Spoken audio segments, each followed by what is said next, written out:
I'm feeling overwhelmed, and I've never felt hopelessness before. Until now, 73-year-old Janice Miller has lived in this White Rock home for half a century, helping finish the build, raising her 3 children here on a single income.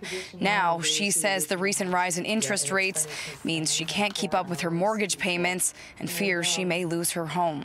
When the rates started rising, my payments went from $1,000 a month, which was more than half my pension, but livable, a simple life. And in the same year, it went to $2,500. She's turned the upper level of her home into an Airbnb to cover expenses and utilities because even her pension won't cover utilities alone.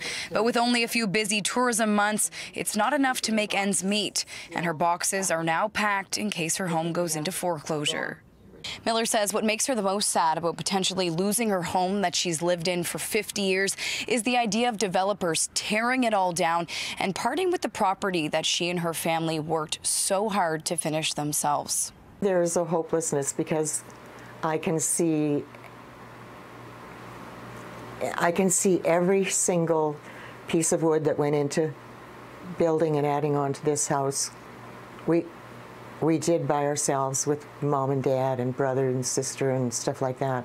She says she's looked into living in a modular home, which would still cost most of her monthly pension, or resorting to living in a van, not the retirement she envisioned. Depression sets in, and when you retire, you kind of want, especially after being busy for 50 years, you know, you kind of want to just close your mind to all those problems, when in fact, that's when the problems set in. Miller says she knows she's not alone in her situation and that she fears for other single parents and the future of her children, with homes becoming harder to purchase and even harder to hold on to. In White Rock, Kate Walker, City News. And this story came to us from a City News viewer. If you have a story idea you'd like to share, get in touch by email, give us a call, fill out the Contact Us form on our website, or send us a message on Twitter, and we'll look into it.